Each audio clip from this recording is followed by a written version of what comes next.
Aqui recebendo a doutora Nazaré Araújo, procuradora do Estado de carreira, né?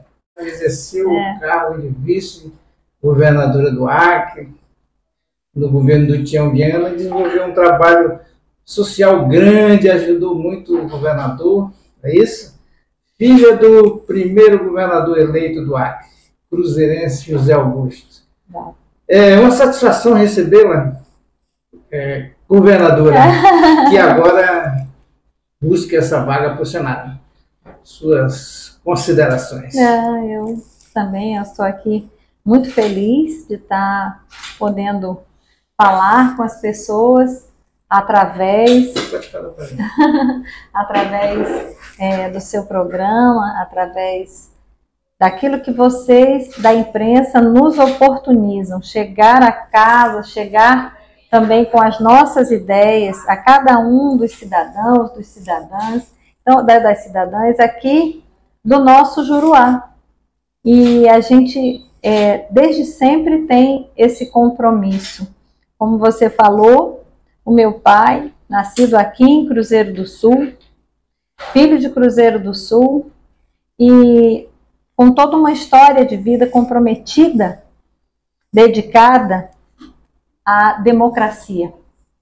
É nesse processo democrático que eu encontro a raiz do trabalho da minha família, do trabalho da minha mãe, que ao lado dele desenvolveu também uma grande história para retomar em 82 aquilo que ele sempre teve como um ideal, mas infelizmente um período em que faltou luz dentro do nosso país tirou dele a oportunidade de concluir. Ele foi o primeiro governador eleito constitucionalmente pelas pessoas, pela vontade do Acre de votar numa pessoa daqui, logo que o Estado é criado, e infelizmente em 64 ele foi deposto pela força, e isso trouxe muitas marcas para a nossa família e para as pessoas dentro do Estado do Acre. Tanto que logo na sequência, como elas não concordavam com isso que tinha acontecido com ele, elas elegeram a minha mãe, grávida de mim.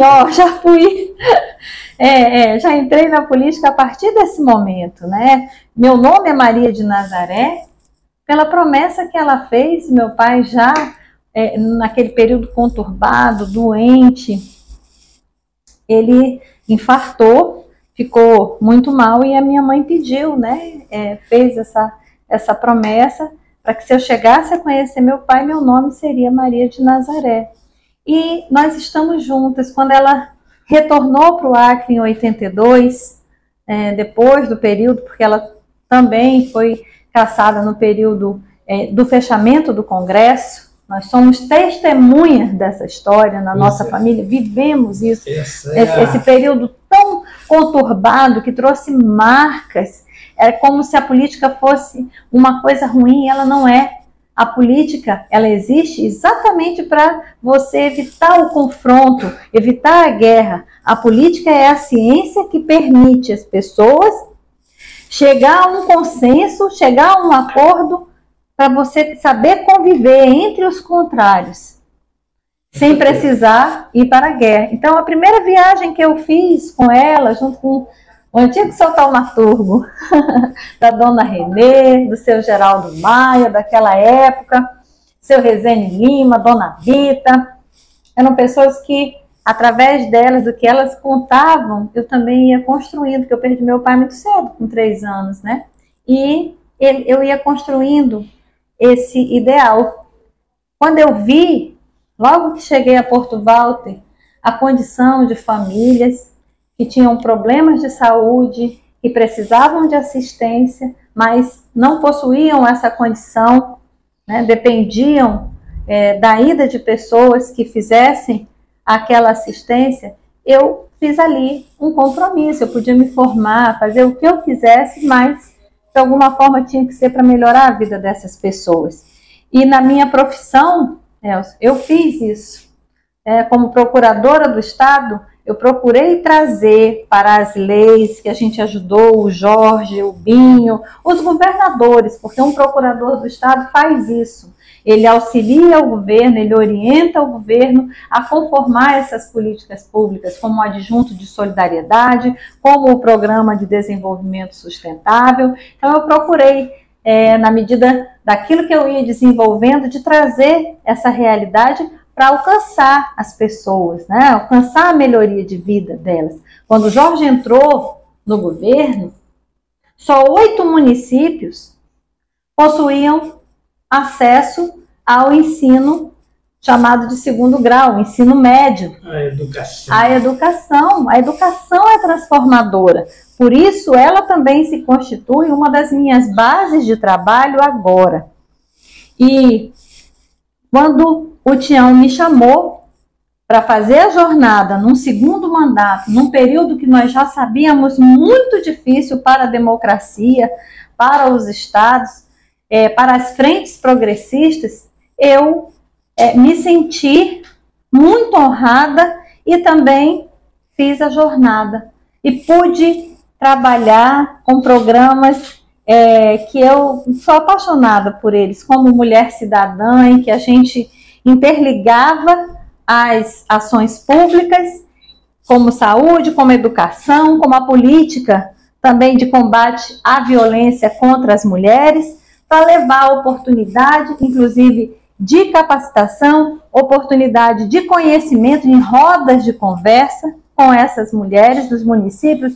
Em Rodrigues Alves, fomos ao Profeta, fomos à Nova Sintra, em Assis Brasil, fomos ao Icuriã. Então, levamos a presença do Estado com várias políticas públicas interligadas para essas pessoas. Saiu do gabinete. Com certeza, com certeza.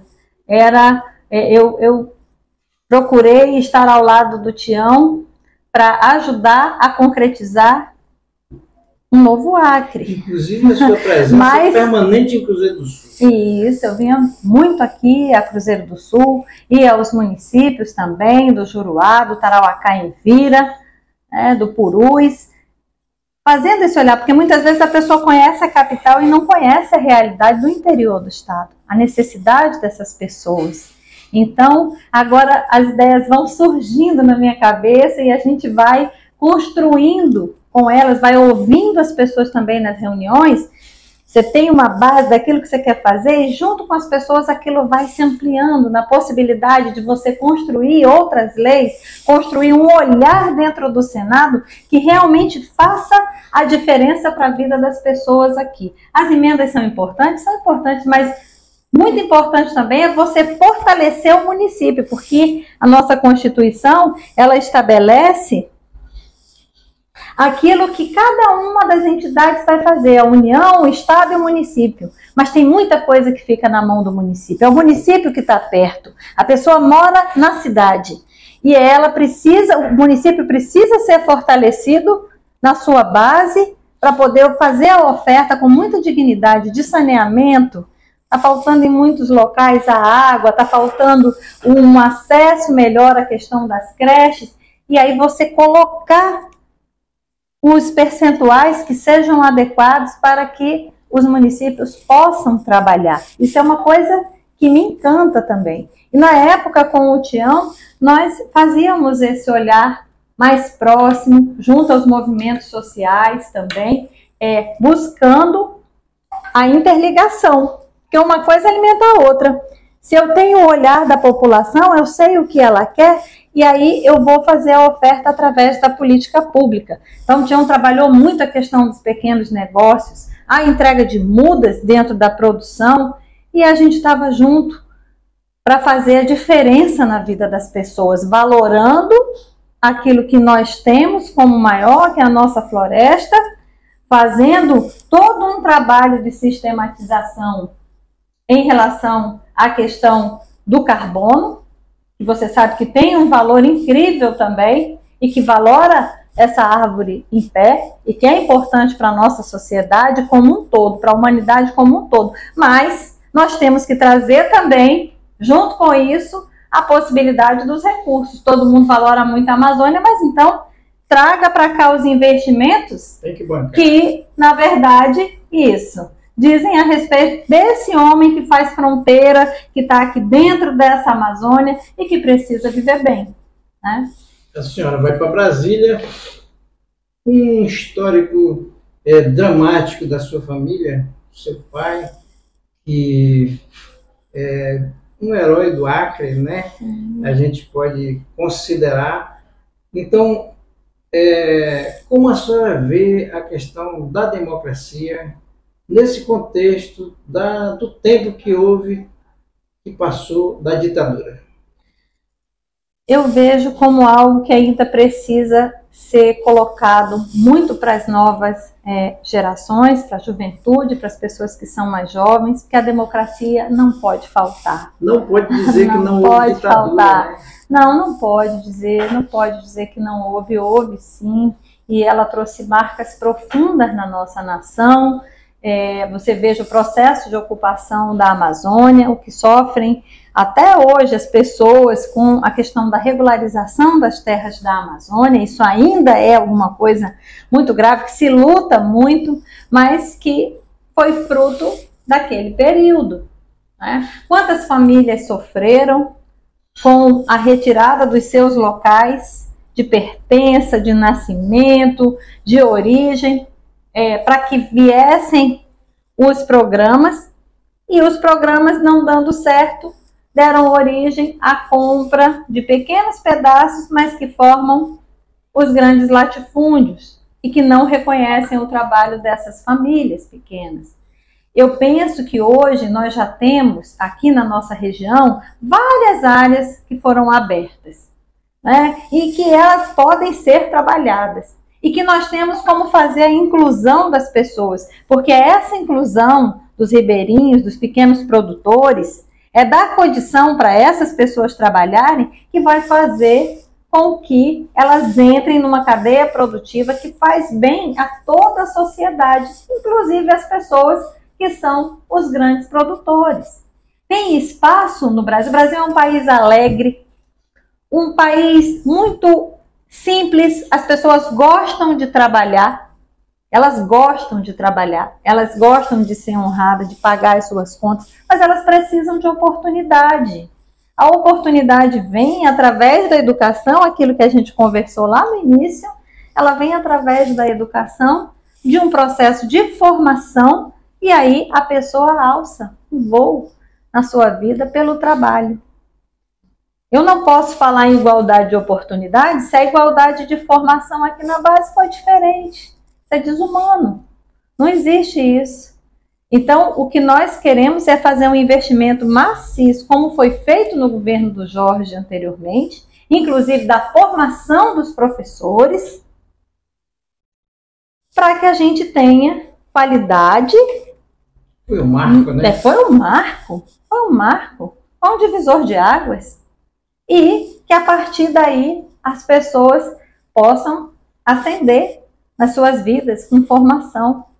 Tem agora toda uma questão tecnológica. Antes, um pouquinho da saída da Dilma, foi aprovada uma lei que fala daquilo que nós chamamos de a tríplice hélice. Não sei se você já ouviu falar na tríplice hélice. Ela reúne a produção das pessoas dentro da universidade, a pesquisa, com os investidores dentro aqui da sociedade civil e coloca novos produtos, novas possibilidades nesse mundo que o mais constante é a mudança, Elza, para que você possa desenvolver esses protótipos, esses produtos dentro do mercado. Isso é fantástico, porque você pode ter as startups. Novamente. Nós estamos aqui, rodeados pela tecnologia. E pela tecnologia a gente pode chegar no mundo. Tião, com a criação de um call center que ele trouxe para Rio Branco, gerou rapidamente 2.400 postos para a juventude. Nós tínhamos um programa de formação de línguas para que esse jovem pudesse alcançar outros mercados também. Então, eu acho que são programas como esse que precisam voltar, precisam continuar. Nós temos que acabar também com essa questão de que um faz, aí o outro desfaz, né? A gente pode aproveitar tudo aquilo que é bom, que tenha sido feito pela população, ter os planos decenais. Nós deixamos planos decenais em muitas áreas. Todos os programas que a gente desenvolveu dentro do gabinete da vice-governadoria, eles não eram programas da vice-governadora, eles viraram lei. O programa Como Mulher Cidadã era um programa que virou lei. Virou lei exatamente para ter o olhar da política pública. O Som da Liberdade, que era compatível também com sua aplicação em diversos âmbitos, mas ele era focado no Instituto Socioeducativo, para aqueles adolescentes em conflito com a lei. Então, nós tínhamos várias formas de atuação que valoravam a pessoa, o cidadão, a cidadã, dentro daquilo que é considerado sua inserção na vida através da educação, da valoração de quem ele é, de quem ela é. E é lógico que o meu olhar é o olhar da menina que também sofreu a exclusão por ser filha de pais casados. Então, eu vou ter sempre o olhar da inclusão, de incluir pessoas. O diferente é só o diferente, ele não é o errado. E a nossa sociedade precisa ser mais acolhedora. Se realmente nós temos essa visão da cristandade, da humanidade, nós não somos perfeitos, nós temos erros, mas nós temos que buscar nos unirmos nesse aprendizado para a gente pensar uma sociedade que ela seja melhor, que ela seja mais amorosa. Está faltando o olhar amoroso para as nossas crianças. Eu posso dar uma cesta de comida, mas só uma família pode abrigar e fazer o pertencimento a uma criança. Então, eu quero trabalhar os programas também que deem condição às mulheres que hoje chefiam famílias, que elas tenham condição de trabalhar. Um programa de microcrédito. Eu sei a diferença que faz alguém que pode ter uma atividade, fazer um bolo, fazer unha, uma manicure. Outro dia chegou para mim e disse assim: olha, doutor, agora a situação está muito feia.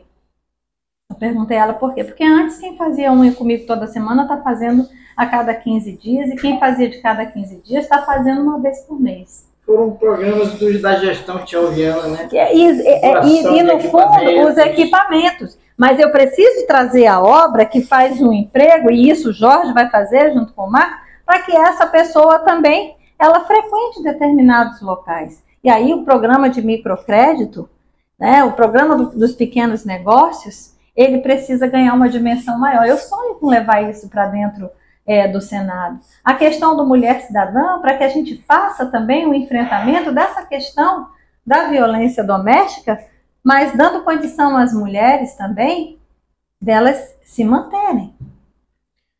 Agora esse novo desafio, né? Acompanhar o ex-governador Jorge Viana, candidato a governador, Marcos Alexandre.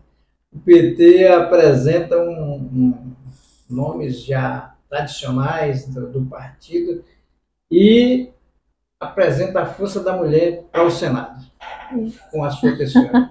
E é muito bom estar com o Jorge e com o Marcos nessa jornada, que eu digo que é uma jornada pela democracia, a gente fazendo a defesa da democracia, desse olhar plural da nossa sociedade, com esperança e com trabalho. E nisso tudo nos informa também o presidente Lula, um homem de 76 anos de idade, que passou o que passou. Nós vimos o quanto foi achincalhado, né? E que retomou o seu ideal pelo Brasil. 500 dias preso. 500 dias preso. Mandela, quantos dias anos Mandela passou preso? E quando ele saiu, ele disse uma coisa que eu acho fantástica. A gente vê essa polarização, o ódio, as coisas que foram pregadas nesse tempo. Mas o amor é que vence. Eu tenho essa esperança dentro de mim. Por tudo que eu passei na minha infância e pelo que eu defendo agora, eu coloco sempre isso. O amor é que faz a vitória acontecer. Então eu vou para essa campanha com uma certeza de que estou dando o meu melhor pelo Acre, pelas pessoas do Acre. Por esse compromisso que me orienta no que meu pai quis fazer pelo seringueiro lá, levando educação, levando saúde para quem era tratado como escravo. É isso que me orienta. O trabalho que a minha mãe fez no Miritizal, no Cruzeirinho Novo, para trazer possibilidade de uma merenda, de uma acolhida a uma criança, para que houvesse presença ali de carinho, de cuidado, de atenção com os mais pobres. E agora, no trabalho que eu fiz na vice-governadoria, isso também é um fruto do que é esse aprendizado.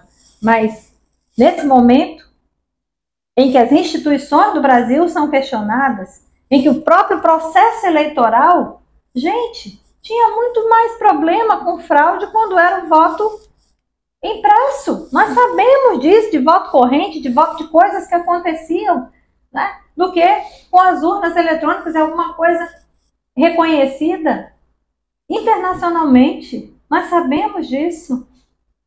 E aí, na hora que é interessante, uma pessoa se elege 200 vezes com a urna eletrônica. Aí, na hora que não é muito interessante, questiona isso. Então, a gente vê esse questionamento das instituições da nossa democracia. Eu que também sou uma pessoa... Eu sou uma pessoa também ligada à questão das leis. Nós sabemos o quanto é importante ter uma Constituição forte. E a gente está nesse cenário para fazer a defesa da democracia. Não, o Senado é um local muito especial, porque ele é o local onde o Acre é igual a São Paulo. Ele pode ter uma bancada enorme, 70 pessoas, lá na Câmara dos Deputados. Mas, de fato, é lá no Senado que muitas vezes você vai trabalhar, vai erguer sua voz para que alguma coisa que seja muito bom para o centro-sul do país e não seja bom para o norte, seja equalizado, seja resolvido aqui, que haja um contrapeso dessa situação, né? Um ajuste, porque nós na Amazônia somos uma grande parte do território nacional, mas não possuímos o mesmo olhar na questão dos investimentos. Todo mundo diz que a Amazônia é muito importante, ok, show de bola, é isso mesmo, somos. Mas aí os investimentos que eu preciso para também adequar o que existe a essa realidade tão especial, a vida dessas pessoas. Então, é para estar no Senado, sendo essa voz da visão de uma mulher, da nossa sociedade, aqui da Amazônia, daqueles que mais precisam, para trazer os recursos e mostrar essa realidade lá, trazendo os recursos para o Jorge e o Marcos, e, se Deus quiser, uma grande bancada de deputados estaduais e federais, a gente poder fazer um trabalho bonito pelo Acre. Agora, já candidata ao Senado, como a senhora vê o Acre nesse momento? O Acre, desse momento, está deixando de fazer muitas coisas que são necessárias para a garantia do seu desenvolvimento pleno. Nós sabemos do momento do que a pandemia significou, mas ontem eu conversava com algumas pessoas que são o MEI, o microempreendedor individual. E o que eu ouvi é que não houve um esforço, por exemplo, para que essas pessoas que tiraram recursos, não houve um esforço para que houvesse um refinanciamento. Hoje essas pessoas estão inadimplentes, não têm nenhum tipo de abatimento para que elas possam retomar as suas atividades. E eles foram muito prejudicados nessa época. A gente vai andando dentro dos mercados e vê o desalento. Aonde não há o trabalho, Elcio, as pessoas não têm como colocar a comida no seu prato.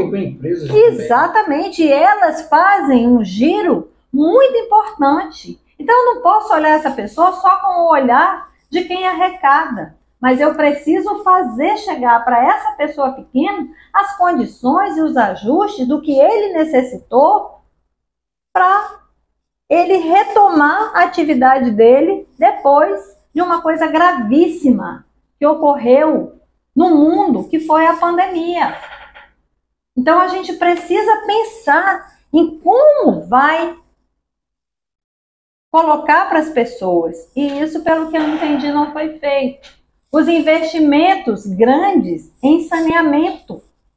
O Acre ainda precisa, Tião investiu muito na questão do saneamento, e isso eu ouvi, não foi dentro do Estado, foi na questão do Ministério das Cidades, com os programas, o Ruas do Povo, levando esgoto, levando água.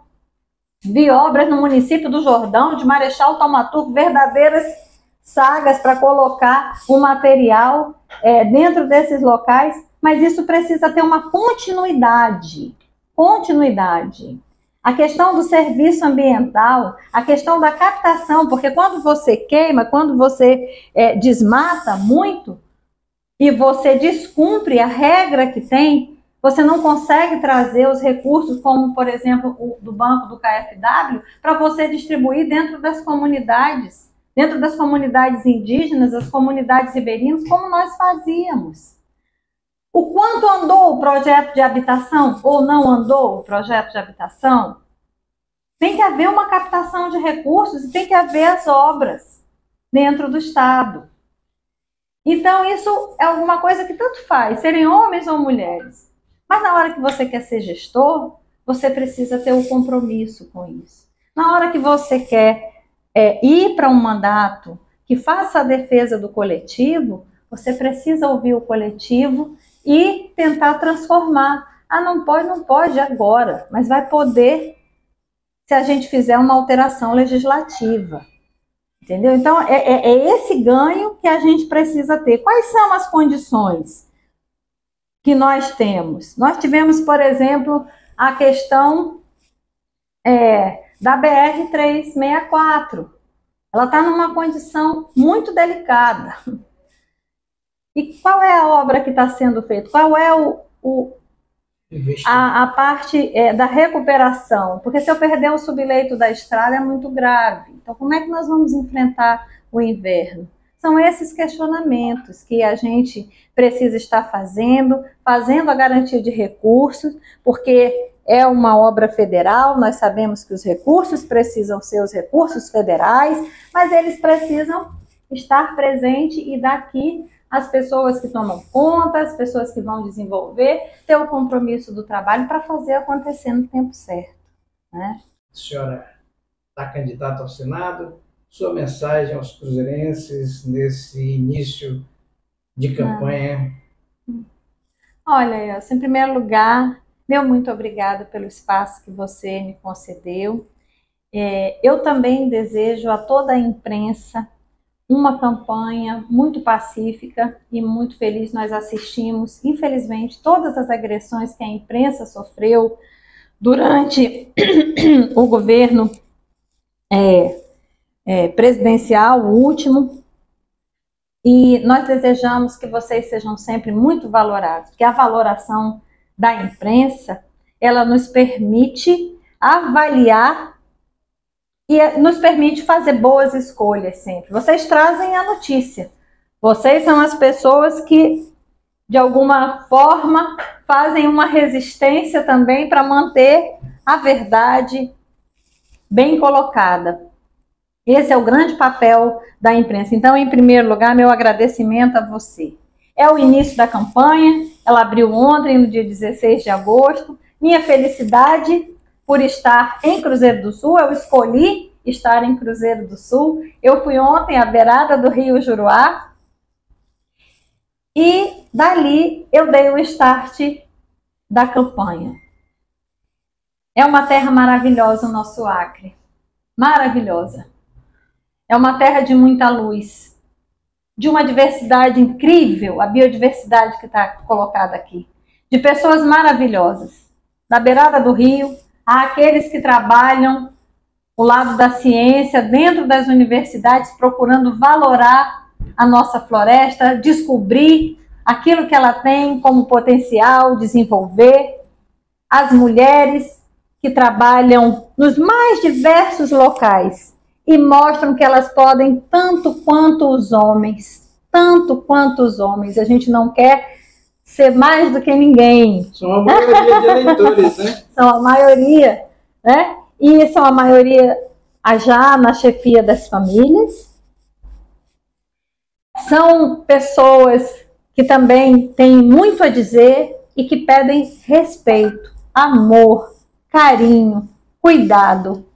Eu, estando dentro da política, me emociona olhar na minha volta e já ver uma quantidade maior de mulheres participando. Que a nossa participação seja também para dizer que a gente não precisa agredir ninguém na política. A política é um local do debate das ideias. Nós podemos ter adversários no debate das ideias. Pessoas que olham o mundo numa questão diferente, com um olhar diferente. A população vai fazer a escolha dela, mas que de fato nós não sejamos e não tenhamos o olhar de quem é o inimigo. De quem é o inimigo. A política existe exatamente para que você possa bem conviver dentro da sociedade com aquele que não é o teu igual, né? Mas que você abraça também, porque existem pessoas que pensam de uma outra forma. E isso evita a guerra, né? Então, que nós saibamos levar esse tempo da política, é o meu desejo, com muita paz, com carinho e com cuidado. E aí eu vou usar aqui da nossa frase de campanha, que foi escolhida pelo Jorge, por mim e pelo Marcos. Quem ama, cuida. E é para cuidar do nosso Acre que nós estamos aqui, nos colocamos como candidata a senadora com o número 131, o Jorge é o 13, junto com o Marcos Alexandre, e todos os nossos queridos companheiros e companheiras. Fica também o nosso pedido para que as pessoas abracem essa candidatura e levem aonde elas puderem, através dos seus amigos, dos seus contatos, dos seus familiares. É uma candidatura pelo nosso Acre. Muito obrigado. Eu que agradeço.